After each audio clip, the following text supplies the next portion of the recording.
سورۃ التکویر میرے بھائیوں جو آج میری گفتگو کا موضوع ہے، گھر میں جا کے ضرور پڑھیے گا۔ 29 آیتیں ہیں سورت کے اندر، ترتیب کے حساب سے یہ 81ویں سورت ہے، 81 سورت ہے، یہ مکی سورت ہے۔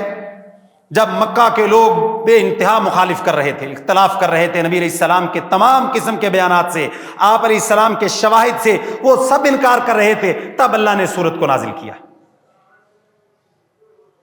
اللہ تعالیٰ نے سورت کا آغاز ہی بڑے خوبصورت انداز سے کیا۔ میں صرف آج یہ سمجھانا چاہتا ہوں کہ اس 29 آیتوں کو پڑھ لیا تو وہی بات جو ہمیشہ قرآن کہتا ہے، ہدی للناس، ہر آیت تمہیں ایک راستہ دکھائے گی۔ سوال یہ پیدا ہوگا، آج میں اور آپ دیکھیں گے کتنے موتی تھے اس آیت کے اندر، کیا میں اور آپ اپنی زندگی میں لے کے آئے؟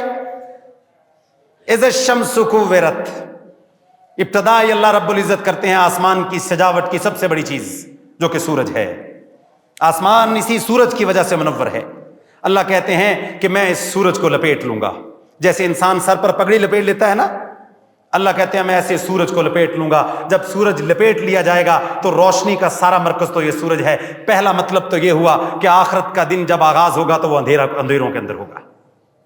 جب سورج لپیٹ لیا گیا تو اس کے بعد پھر کیا ہے؟ اندھیرے ہیں۔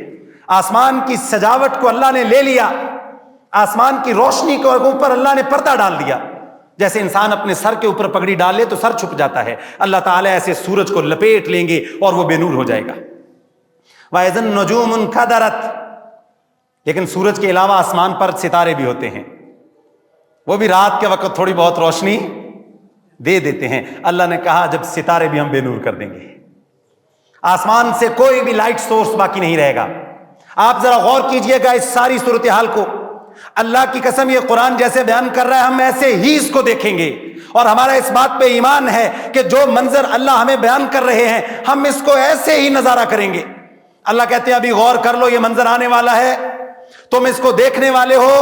وَإِذَا الْجِبَالُ سُيِّرَتْ، آسمان کی خوبصورتی تو ساری ماند پڑ گئی، اندھیرا ہو گیا، لیکن زمین کی خوبصورتی اور زمین کی سب سے قیمتی چیز بھی تو اللہ نے لینی ہے، اور وہ پہاڑ ہیں۔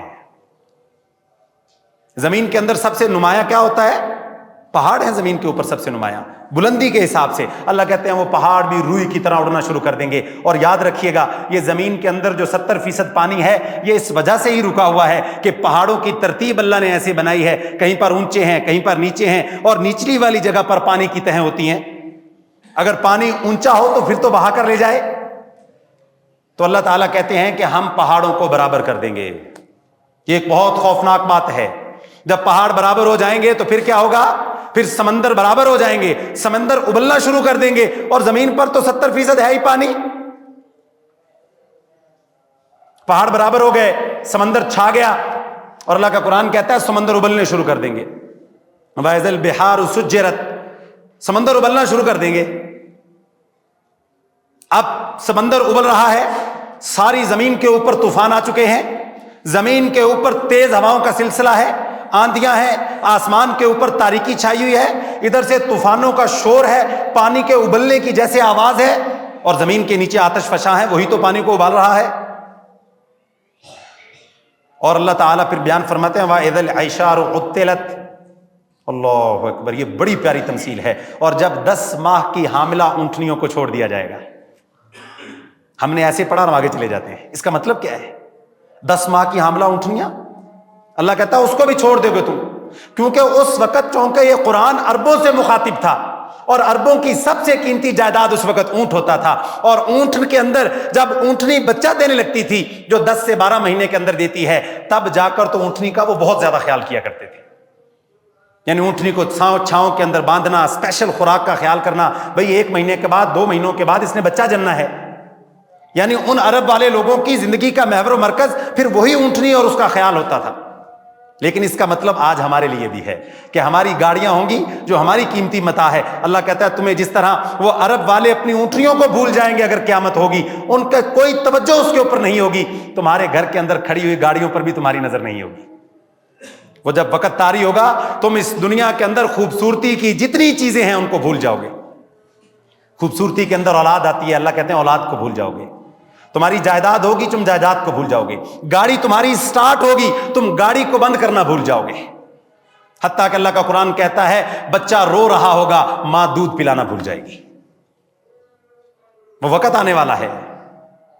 اور اللہ تعالیٰ پھر کیا کہتے ہیں؟ جب سب کچھ اپنے قیمتی سامان کو بھول چکے ہو، آسمان بے نور ہو چکا ہے، زمین کے اندر پہاڑ ابل رہے ہیں، پہاڑ اڑ رہے ہیں اور سمندر ابل رہے ہیں، کیسا خوفناک منظر ہوگا، اور انسان ہر چیز کو بھول دے گا، انسان سوچنا چھوڑ دے گا، انسان کے اوپر ایک وحشت طاری ہو جائے گی۔ وَإِذَا الْوُحُوشُ حُشِرَتْ، اور اللہ کہتے ہیں ایسے ہی نہیں ہے، جنگل میں آگ لگ جائے نا تو اس وقت جو جنگلی درندے ہوتے ہیں نا وہ ایک دوسرے کو کاٹنا شروع نہیں کرتے، بلکہ جنگلی درندے بھی بھاگ کر جان بچانے کی کوشش کرتے ہیں۔ تو اللہ کا قرآن کہتا ہے ایسا ہوگا جیسے جنگلوں میں آگ لگ گئی ہے اور جنگل کے سارے درندے ایک دوسرے سے لڑنے کی بجائے جان بچانے کے لیے بھاگ رہے ہوں گے، وہ ایک دوسرے کے اوپر توجہ نہیں کریں گے۔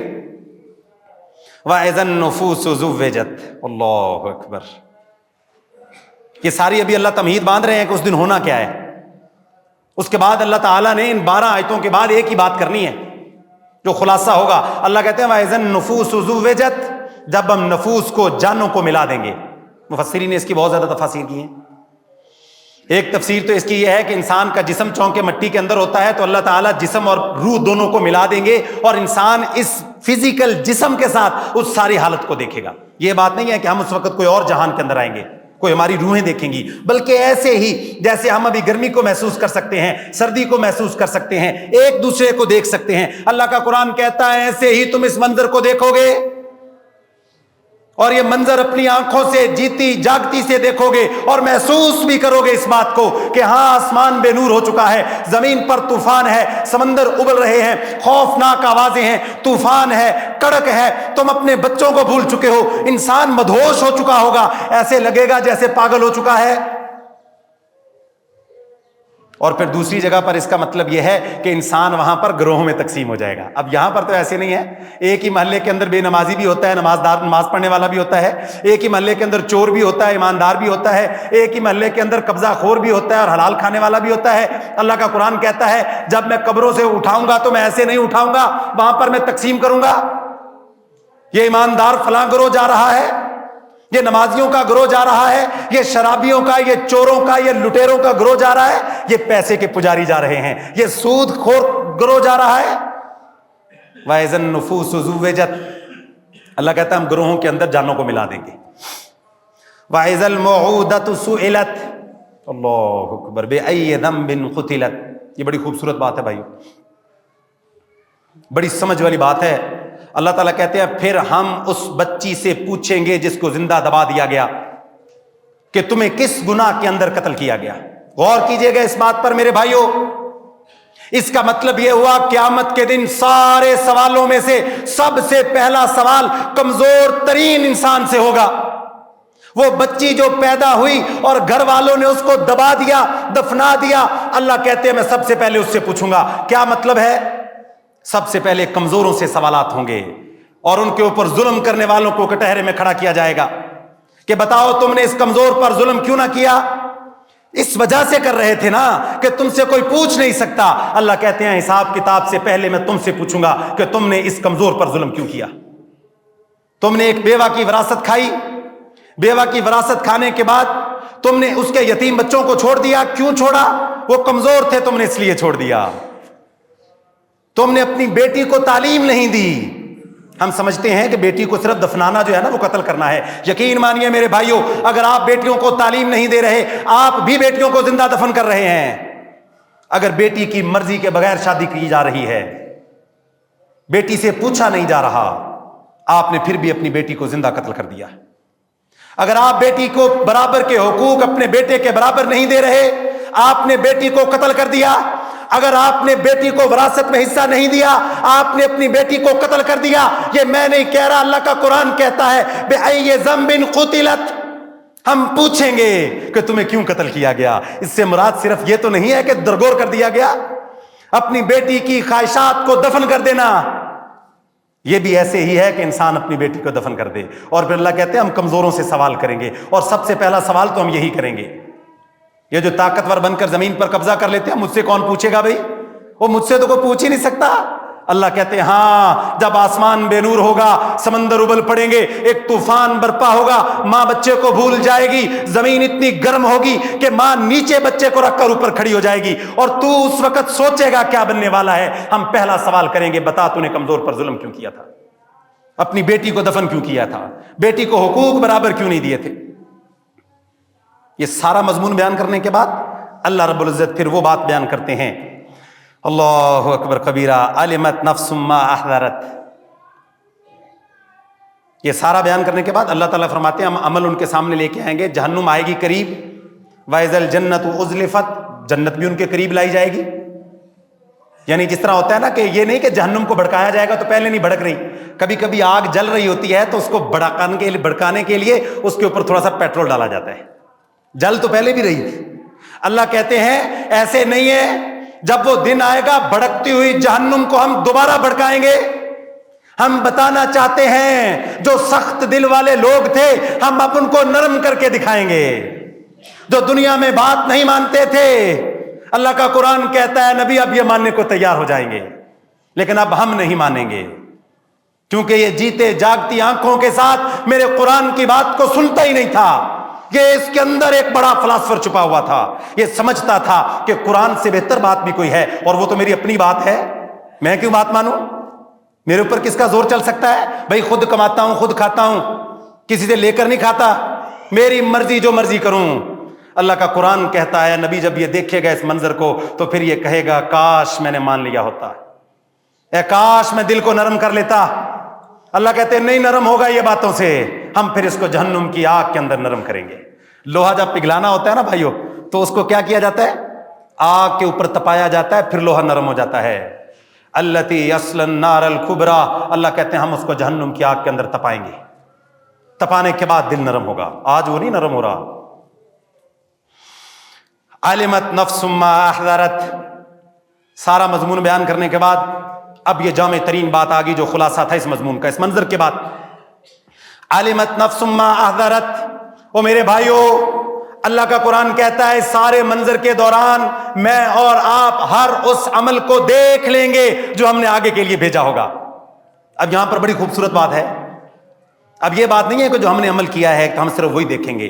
اکثر اوقات ایسا بھی ہوگا کہ انسان قیامت کے دن حیران پریشان ہو جائے گا کہ وہ نیکیاں جو انسان نے اپنے وجود سے نہ کی لیکن اس کے وجود کی وجہ سے کسی نے کر لی. مثال کے طور پہ اگر آپ نے چلتے ہوئے کسی نوجوان کو کہہ دیا بیٹا نماز پڑھا کرو, ہم سب مسافر ہیں ایک دن چلے جائیں گے, اور یہ بات اس نوجوان کے دل پر لگ گئی. آپ نے تو نارمل سی بات کی تھی گزرتے ہوئے, آپ بھول گئے. اس بچے نے گھر میں جا کر دین کے اوپر غور کیا, علم حاصل کیا, وہ بچہ ایک بہترین انسان بن گیا, عالم دین بن گیا, اس نے ایک مدرسہ بنا لیا اور وہاں پہ بچے علماء بن گئے, محدث بن گئے, فقیہ بن گئے, وقت کے امام بن گئے. اس بندے نے تو ایک بات ہی کی تھی, اس کو تو پتہ ہی نہیں کہ میں نے کچھ کہا تھا. یا مثال کے طور پہ ایک آدمی غیر مسلم ملک میں رہتا ہے, وہ نماز پڑھتا ہے کسی گراؤنڈ کے اوپر, اور غیر مسلم دیکھتا ہے نماز پڑھتے ہوئے, اور وہ دیکھ کر گھر میں چلا جاتا ہے, وہ جا کے سرچ کرتا ہے کہ یار یہ کیا ایکسرسائز کر رہا تھا, تو اس کو پتا چلتا ہے یہ تو مسلمانوں کی نماز ہوتی ہے. وہ اور تحقیق کرتا ہے اور مسلمان ہو جاتا ہے, اور وہ پھر اسٹڈی کرتا ہے, وہ ایک اسکالر بن جاتا ہے. اس کی وجہ سے لاکھوں لوگوں کی زندگیاں بدلتی ہیں, حالانکہ وہ نماز پڑھنے والے کو تو پتہ ہی نہیں کہ میری وجہ سے اتنا بڑا نیکی کا خزانہ جمع ہو گیا. اللہ کا قرآن کہتا ہے تم بھول چکے ہو, ہم نہیں بھولے. علمت نفس ما احضرت, ہم قیامت کے دن یہ والا سارا سامان بھی تمہارے نامہ اعمال میں ڈال دیں گے. اور ایسے نہیں بھائیو, صرف یہ نہیں ہے, آپ نے کسی لڑکے کو کہا آؤ میں تمہیں فلاں ویب سائٹ کی ممبرشپ لے کے دیتا ہوں, موویز بڑی اچھی ہوتی ہیں, HD کے اندر موویز ہوتی ہیں. آپ نے تو ویسے ہی بات کر دی اور اس نے جا کے موویز دیکھنا شروع کر دی. موویز دیکھنے کے بعد وہ زنا کے اندر مبتلا ہوا, برائیوں کے اندر مبتلا ہوا, نشے کے اندر مبتلا ہوا, اس نے لڑائی کی, کسی کو قتل کر دیا. اللہ کا قرآن کہتا ہے جس نے ایک کو قتل کیا گویا ساری انسانیت کو قتل کر دیا. حالانکہ بندے نے تو قتل نہیں کیا, لیکن مشورہ تو اسی نے دیا تھا. علمت نفس ما احضرت, قیامت کے دن یہ سارا گناہ بھی اس کے پلے میں ڈالا جائے گا. ہم جو میوزک کا بیک گراؤنڈ لگاتے ہیں, لوگوں کو میوزک سناتے ہیں, ٹریولنگ مزہ, یار سفر کا مزہ گانے کے بغیر. ماتم پہ جا رہے ہو بھائی, اب سفر بھی گانے کے بغیر ہوتا ہے بھائی, اب شادی گانے کے بغیر ہو, اب یہ ہو سکتا ہے. جب تک فحاشی کا طوفان برپا نہ ہو ہماری خوشی خوشی نہیں ہوتی. اس کو دیکھ کر کسی غریب کی بچی کو خیال آیا کہ میں بھی اپنی شادی کے اندر رشتہ دار عورتوں کو ایسے ہی نچاؤں گی, اور پھر مردوں کے سامنے اسٹیج لگے گا. اس نے بھی یہی سوچا. آپ نے تو اپنے بیٹے کی شادی پہ کیا تھا, آپ نے دعوت گناہ تو نہیں دی, لیکن یہ زہر نسلوں تک پھیل گیا. قیامت کے دن اللہ کا قرآن کہتا ہے علمت نفس ما احضرت, یہ سارا کھاتا تمہارے کھاتے میں ڈالا جائے گا. تو موبائل کے اوپر اپلوڈ کر کے دیتے تھے گانے, میموری کارڈ جو ہے نا, بھائی 35 روپے میں سارا کارڈ فل کر دیں گے بھائی، 4 موویز ہوں گے، 100 گانے ہوں گے، اور پھر ہفتے کے بعد چینج بھی کر سکتے ہو۔ وہ تو 35 روپے لے گیا۔ اللہ کا قرآن کہتا ہے جتنا گناہ اس کے بعد ہوگا وہ اس کے پلے میں ہوگا، اور انسان دیکھے گا میں کیا ساتھ لے کے آیا ہوں۔ فلا اقسم بالخنس الجوار الکنس۔ اللہ تعالیٰ پھر دوبارہ مضمون شروع کرتے ہیں، مجھے ستاروں کی قسم ہے جو ٹمٹماتے ہیں۔ رات کے وقت دیکھیں نا میرے بھائیو ستاروں کو غور کے ساتھ، تو ستارے ایسے لگ رہا ہوتا ہے جل رہے ہیں اور بجھ رہے ہیں، اور اچانک ایسے بھی لگتا ہے کہ ستارے آگے کو جا رہے ہیں پھر اچانک غائب ہو جاتا ہے۔ اللہ تعالیٰ ان ستاروں کی قسم کھا رہے ہیں۔ واللیل اذا عسعس، اللہ کہتے ہیں رات جب جانے لگتی ہے۔ اب غور کیجئے گا اس منظر پر، رات کے وقت انسان کو ستاروں کو دیکھا ٹمٹما رہے ہیں، اور اوپر سے صبح کے وقت جب رات جانے لگتی ہے، والصبح اذا تنفس، اور صبح پھر سانس لینے لگتی ہے۔ اس کی ایک تمثیل یہ بھی علماء نے لکھی ہے، مفسرین نے، کہ چونکہ پہلے آسمانی کتابیں تھی جو ستاروں کی طرح تھی، لیکن اللہ کا قرآن کہتا ہے اب یہ قرآن آ گیا ہے اور یہ صبح کے سورج کی طرح طلوع ہو گیا ہے، اور یہ طلوع ہونے کے بعد اب اس کائنات کو روشن کر چکا ہے۔ اب جس نے ہدایت لینی ہے تو وہ دن کی روشنی میں ستاروں سے ہدایت نہیں لے سکتا۔ کبھی کسی نے کہا ہے کہ یار دن کو سورج تو چمک رہا ہے، پر وہ والا ستارہ کدھر کو لے کے جا رہا ہے؟ کیونکہ جب سورج چمک رہا ہو تو ستارے نظر نہیں آتے۔ جب یہ قرآن اللہ نے نازل کر دیا ہے تو اس زمین کے سینے پر ہدایت کے لیے کسی اور سکالرز کی ضرورت نہیں ہے، کسی اور نظریے کی ضرورت نہیں ہے، کسی اور آئیڈیالوجی کو اپنانے کی ضرورت نہیں ہے، کیونکہ اب ہمارے پاس یہ قرآن ایک نور کی صورت میں آ چکا ہے۔ بس اب اسی سے ہدایت لی جائے گی۔ اور قریش والے اکثر یہ کہا کرتے تھے، الزام لگاتے تھے نبی صلی اللہ علیہ وسلم پر، وہ کہا کرتے تھے کہ نبی صلی اللہ علیہ وسلم یہ کلام معاذ اللہ خود بناتے ہیں، یا آپ کے اوپر کوئی اور لے کر آتا ہے، یہ اللہ کا کلام نہیں ہے۔ تو اللہ تعالیٰ نے یہ وہ تشبیہ بھی دی ہے کہ جب رات کے ستاروں کی تاریکی کے اندر ستارے ٹمٹماتے ہیں تم ان کے اوپر کنٹرول نہیں کر سکتے۔ سورج نکلنے لگے تو سورج کو کوئی روک سکتا ہے بھائیو؟ کہ 4 بندے اکٹھے بھائی آج سورج نہیں نکلنے دینا، ساری دنیا مل جائے سورج کو نکلنے سے روک نہیں سکتی۔ اللہ کہتے ہیں جب تم کچھ کر نہیں سکتے تو میرے اس کلام کو لانے والے فرشتے کو تم روک کیسے سکتے ہو؟ اللہ تعالیٰ پھر اپنے جو فرشتے ہیں اس کا تعارف کرواتے ہیں، انہ لقول رسول کریم، یہ بڑا کریم فرشتہ ہے۔ حضرت جبرائیل علیہ السلام کا ذکر ہو رہا ہے۔ اب یہاں پر پھر ایک اور بات ہے، ذی قوت عند ذی العرش مقین مطاع ثم امین۔ جب حضرت موسیٰ، جب کوئی بندہ آپ کام پہ رکھے نا ڈیوٹی پہ بھائیو، یہ بھی قرآن کا پرنسپل ہے، انٹرپرینورشپ ہے، کہ آپ نے کسی کو جاب پہ رکھنا ہے نا تو قرآن نے بڑے بیسک اصول 2 بتائے ہیں کہ جاب پہ رکھنے کے لیے اس بندے میں 2 کوالٹیز ہونی چاہیے۔ جب حضرت شعیب علیہ السلام کی بیٹیوں نے جا کر بتایا تھا نا اپنے والد کو حضرت موسیٰ علیہ السلام کے بارے میں، تو بھی یہی کوالٹیز 2 بیان کی تھی۔ یہاں پر اللہ حضرت جبرائیل علیہ السلام کی بھی یہی 2 کوالٹیز بیان کر رہے ہیں۔ کیا؟ ایک تو وہ طاقتور ہیں اور ایک امانت دار ہیں۔ یعنی اگر آپ نے کسی کو جاب پہ بھی رکھنا ہے اس کے اندر بیسک 2 کوالٹیز کو دیکھنا ہے کہ وہ طاقتور ہونا چاہیے، مطلب اس کی دوائیوں کا علاج آپ کرتے رہیں گے، صحت مند ہونا چاہیے جو آپ جاب پہ رکھیں، اور دوسرا ایماندار ضروری ہے۔ صحت مند ہو، کھاتا کوئی نہ چھوڑے، اس کا بھی فائدہ کوئی نہیں۔ تو اللہ تعالیٰ یہاں پر کیا کہہ رہے ہیں؟ حضرت جبرائیل علیہ السلام کا تعارف کرواتے ہیں کہ وہ تو طاقتور بھی ہیں، میرے عرش کے قریب بھی ہیں، اور ایماندار بھی ہیں۔ وما صاحبکم بمجنون، صاحبکم بڑا پیارا لفظ ہے۔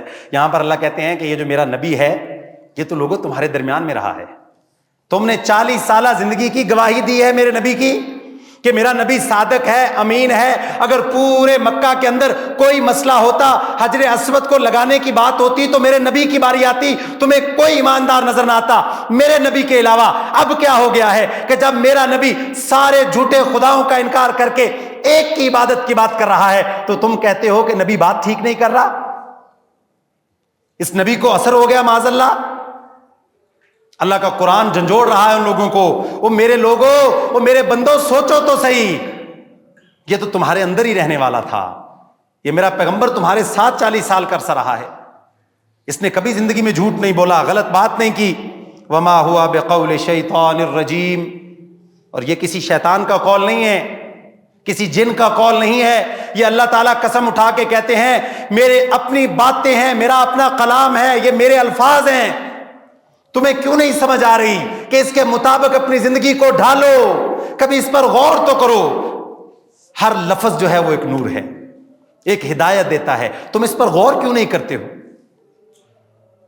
تم کبھی غور تو کرو. یہ سورج کا نکلنا، غروب ہونا، یہ ہوا، تمہاری نظر. سنریہم آیاتنا فی الآفاق وفی انفسہم. وہ لوگوں اپنے وجود کے اندر تو غور کرو. اگر میں خون کو بہنے سے روک دوں تم اس کو تیز نہیں کر سکتے. سانس اندر جائے تم باہر لا نہیں سکتے. ہم تمہیں تمہارے اندر نشانیاں دکھائیں گے کہ ہاں کوئی تو ہے جو نظام ہستی چلا رہا ہے. اسی کے آگے سرنڈر کرنا ہے، اسی کے آگے اپنے آپ کو جھکانا ہے. فَأَيْنَ تَذْهَبُونَ. پھر اللہ کہتے ہیں پھر تم کدھر جا رہے ہو؟ وہ آدم کے بیٹو، یہ ساری بات سننے کے بعد تمہارا دل نرم کیوں نہیں ہوتا؟ تم اپنے آپ کو اس قرآن کے سپرد کیوں نہیں کرتے کہ جہاں پر تمہاری ایک ایک نیکی کا حساب ہوگا اور تمہارے ایک ایک گناہ کا تمہیں برابر کے اندر بدل دیا جائے گا. تم اس پر غور کرو، اس بات کا یقین رکھو. شیطان میرے بھائیو جو لفظ ہے نا بڑا غور طلب ہے. شیطان لفظ کا مادہ ہے شاطانون. غور کیجئے گا، شاتا بھی ہے، یشاتو، شاتا یشیتو. اس کا مطلب کافی زیادہ ہے، لیکن اس کا ایک مطلب ہے حسد کرنے والا. شیطان آدم کے بیٹوں سے حسد کرتا ہے. اب اس کا مطلب یہ ہوا کہ جس انسان کے اندر یہ کیفیت ہوگی وہ انسان بھی شیطان ہے اور وہ حسد اپنے اندر کھاتا ہے. اور بدقسمتی کے ساتھ میرے بھائیوں یہ حسد کی بیماری دنیا داروں میں کیا پیدا ہونی، اب تو دینداروں میں بھی پیدا ہو چکی ہے. اب دین کا مقابلہ ہے. وہ فلاں والا جو ہے نا وہ اس کی گفتگو بڑی اچھی ہوتی ہے جی، وہ بڑی اچھی تقریر کرتا ہے جی. بات تو اسی کی سن، مطلب مقابلہ لگا ہوا ہے نا بھائی. جو تقریر کرنے والا بندہ آنا چاہیے نا وہ ایسا ہو کہ مجمع پہ اس کا پورا کنٹرول ہو. مقابلہ ہے، پھر اس کے لیے طرزیں لگائی جاتی ہیں، اس کے لیے جو مرضی کیا جانا چاہے، تماشا لگایا جائے، کوئی مسئلہ نہیں. لوگوں کے اندر ڈیمانڈ پیدا کرنی ہے بھائی، کمپٹیشن پیدا ہو گیا ہے. حالانکہ ایسی بات ہے نہیں. ہم سب اس دین کے خادم ہیں. ہمارے لیے تو اعزاز کی بات یہی ہے کہ ہم اس دین کی خدمت کے ساتھ جڑے ہوئے ہیں. اس کے اندر کیا مقابلہ ہے؟ سننے والے کی بات پر تو توجہ نہ کریں، توجہ اس بات پر کریں کہ وہ کیا رہا ہے. وہ آہستہ سے کہہ رہا ہے، اونچی کہہ رہا ہے، نرمی سے کہہ رہا ہے. بھائی بات یہ ہے کہ وہ بات کیا کر رہا ہے. ہماری اس پہ توجہ نہیں ہوتی تو یہ پھر کمپٹیشن بن چکا ہے، بزنس بن چکا ہے. حسد پیدا ہوتا ہے پھر، اور یہی پھر دینداروں کے اندر حسد ہے، پھر دنیا داروں کے اندر حسد ہے.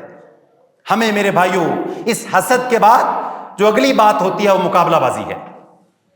یہ شیطان کی ایک بہت بڑی چال ہے جو اللہ تعالیٰ قرآن میں بیان فرماتے ہیں کہ انسان کے دل کے اندر یہ کیفیت پیدا ہوتی ہے، یہ خوف کا عالم پیدا ہوتا ہے کہ لوگ مجھے نقصان پہنچائیں گے. یعدکم الفقر، قرآن کہتا ہے میرے بھائیوں شیطان فقیری سے ڈراتا ہے. آپ مالدار بندے کے پاس بیٹھے یقین کر جائیں قابل رحم ہوتے ہیں کچھ لوگ، ان کو ہر وقت یہ ڈر ہوتا ہے یہ مال کا زوال میرے اوپر نہ آ جائے.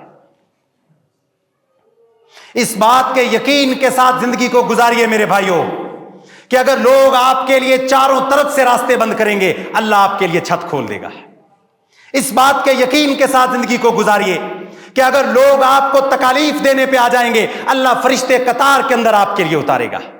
اس بات کے یقین کے ساتھ زندگی کو گزاریے کہ اگر آپ پر مشکل وقت آ گیا اللہ 600 پروں والے فرشتے کو آپ کے لیے نازل کر دے گا. اس یقین کے ساتھ زندگی کو گزاریے کہ آپ کے اوپر کوئی خزاں نہیں لا سکتا جب تک اللہ بہار لانے کے اوپر برقرار رہے. اس یقین کا نام زندگی ہے بھائیوں. اور شیطان کا کام ہی یہ ہے کہ اس یقین کے رشتے کو کمزور کرتا ہے. مر جاؤ گے، لٹ جاؤ گے، غریب ہو جاؤ گے، بیمار ہو جاؤ گے، بچے ادھر ہو جائیں گے، کیا کرو گے، بھوکے مر جاؤ گے. نہیں، اللہ کا قرآن کہتا ہے میں امید دلاتا ہوں لوگوں، میں یقین دلاتا ہوں میرے ساتھ جڑ کے رہنا. میں جب ماروں گا تو ماروں گا، تمہیں کوئی بندہ نہیں مار سکتا. میں بیمار کروں گا، جب بیمار کروں گا تمہیں کوئی بیمار نہیں کر سکتا. کوئی نظر جادو اثر نہیں کر سکتا جب تک اللہ کا حکم نہ ہو. آج کل تو ایسا لگتا ہے کہ آدھا پاکستان نظر لگا رہا ہے اور آدھے کو لگی ہوئی ہے، باقی بچتے ہی کوئی نہیں. یا آدھے کو جادو ہوا ہے اور آدھے جادو کر رہے ہیں. جس بندے کو دیکھیں وہ نظر کے اندر ہے یا بندش کے اندر ہے یا جادو کے اندر ہے. کیوں میرے بھائیوں؟ یہ یقین کی ڈوری ہماری کمزور ہو چکی ہے.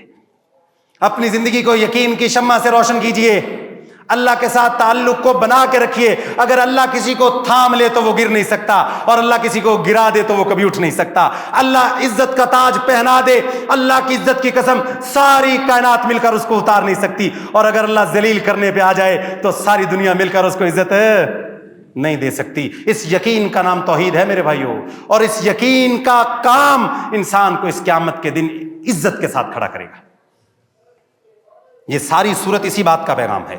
ان ہوا الا ذکر للعالمین. اور یہ تو نصیحت ہے سارے جہانوں کے لیے. لمن شاء منکم ان یستقیم. اللہ اکبر. لوگ آتے جائیں گے نا قیامت تک. یہاں پر اللہ نے پھر یستقیم کا لفظ استعمال کیا ہے. اللہ کہتے ہیں بڑے بڑے لوگ آئیں گے قیامت تک, فلسفے آئیں گے, بڑے نظریے, سوشلزم, کمیونزم, کیپٹلزم. انسان حیران ہوگا, یار یہ والا سسٹم لگتا ہے بالکل ٹھیک ہے یار یہ سوشل جو مینرز ہیں نا اس کے حساب سے ہمارا جو ہے نا وہ سوشلزم ٹھیک ہے, اور جو ہماری اکنامکس ہے نا یہ کیپٹلزم کے بغیر نہیں چل سکتی. اللہ کا قرآن کہتا ہے نہیں اے میرے بندو, میں نے اس قرآن کے اندر سارے نظام دے دیے ہیں. بڑے بڑے نظریے آئیں گے لیکن تم اس پیغام کو جو میں نے آسمان سے تمہارے لیے گاڑ دیا ہے زمین پر, اس کو تھام کر رکھنا. یہ بہتے ہوئے طوفان تمہیں کبھی بھی گمراہ نہیں کر سکیں گے. جب ہم اس قرآن کو چھوڑیں گے پھر ان نظریات کے پیچھے بھاگیں گے. فلاں والے بندے کی بات کیسی ہے بھائی, فلاں نظریہ کیسا ہے, فلاں کو امپلیمنٹ کر کے دیکھتے ہیں, فلاں ایجوکیشن سسٹم لا کے دیکھتے ہیں, شاید اس سے نسل بن جائے. اللہ کا قرآن کہتا ہے مجھے ساتھ لے کے چلنا, میں قیم ہوں, میں گاڑا گیا ہوں. یہ قرآن گاڑا گیا ہے میرے بھائیوں, جو پکڑ کے تھام کے رکھے گا اس کو وہ کبھی گمراہ نہیں ہوگا. وما تشاءون الا ان یشاء اللہ رب العالمین. کہتا ہے آخری آیت کے اندر, وہ لوگوں تمہارے چاہنے سے تو کچھ بھی نہیں ہوتا جب تک اللہ نہ چاہے. تم کس غلط فہمی کا شکار ہو, تمہارا کام ہے صرف نیت کرنا. انسان, اب یہاں پر ایک سوال ہے, اس کا بھی مغالطہ دور ہونا چاہیے کہ جب سارا کچھ اللہ چاہتے ہیں تو پھر ہمارا کیا قصور ہے. نہیں میرے بھائیوں, اللہ نے راستے بتا دیے ہیں. اللہ کہتے ہیں طاقت ہے, میں ہر اس بات کو جانتا ہوں, میں قدرت رکھتا ہوں اور میری اجازت کے بغیر کوئی کچھ نہیں کر سکتا, لیکن تمہارے اوپر اختیار میں نے یہ دیا ہوا ہے. ہاں تم کچھ کر سکتے ہو, کرنا چاہتے ہو تو کر لو, لیکن ہاں اگر اللہ نہ چاہے تو تم وہ بھی کر نہیں سکتے. مثال کے طور پہ آپ ادھر سے لاہور جانے کی نیت کر سکتے ہیں, لیکن لاہور جانے کے لیے راستہ ہموار کرنا میرے اللہ کا کام ہے. آپ نیت کریں میں نے جانا ہے, اللہ کو رکاوٹ کھڑی کر دے. یعنی آپ نیت کر سکتے ہیں کسی کام کی, لیکن اس کام کو عملی جامہ پہنانا میرے اللہ نے ہے. اللہ کے حکم کے بغیر وہ کام عملی طور پر سر انجام نہیں ہو سکتا. ہاں آپ نیت کر سکتے ہیں, اور اسی نیت کا ہی تو حساب ہے. اللہ نے تو راستے بتا دیے. یعنی ایک راستہ لاہور کو جا رہا ہے, ایک بٹگرام کو جا رہا ہے. ایک بندہ بٹگرام کی گاڑی میں بیٹھ کے کہے اللہ مجھے لاہور پہنچا دے, تو اللہ ایسے لاہور کبھی بھی نہیں پہنچائے گا. اللہ نے کہا میں نے تمہیں راستہ بتا دیا ہے, اب تم خود جاؤ. الم نجعل لہ عینین ولسانا وشفتین وہدیناہ النجدین. ہم نے دونوں راستے تمہیں دکھا دیے ہیں, دائیں بائیں, جس پر مرضی چلو, ارادہ کرو. ہاں اگر میں نہ چاہوں تم چل نہیں سکو گے, لیکن تمہارے ارادے کو میں نے اجازت دی ہوئی ہے. جانا چاہتے ہو تو چلے جاؤ. لیکن اگر آپ اللہ سے جڑے رہیں گے تو اللہ کے کچھ مقرب بندے ایسے ہوتے ہیں, اللہ ان کو کبھی چھوڑتا نہیں ہے. تو میرے بھائیوں, اس سورۃ التکویر کو گھر میں جا کر ضرور پڑھیے گا. اس کے اور موتی, وقت تھوڑا تھا, میں نے جو بیان کر سکا میں نے کوشش کی. آپ گھر میں جائیں, اس سے اور موتیوں کو اخذ کریں. اس قرآن کی مثال اس سمندر کی طرح ہے کہ کوئی بھی آدمی کنارے پہ کھڑا ہو کر یہ نہیں کہہ سکتا کہ میں نے یہاں سے 10 موتی نکال لیے ہیں, یہ سارے سمندر میں بس اتنے ہی موتی تھے. تو بھائی تو کنارے پہ کھڑا ہے, تو نے اپنی حیثیت کے مطابق 10 نکالے ہیں, سمندر تو بڑا گہرا ہے. تو ہر انسان اپنی اپنی صلاحیت کے مطابق اس قرآن سے موتیوں کو نکالے گا, اور قیامت تک یہ موتی قرآن سے نکلتے رہیں گے. میں اللہ سے دعا کرتا ہوں اللہ سبحانہ و تعالیٰ اس بڑے دن کی گھبراہٹوں سے ہم سب کو محفوظ رکھے. وما علینا الا البلاغ المبین.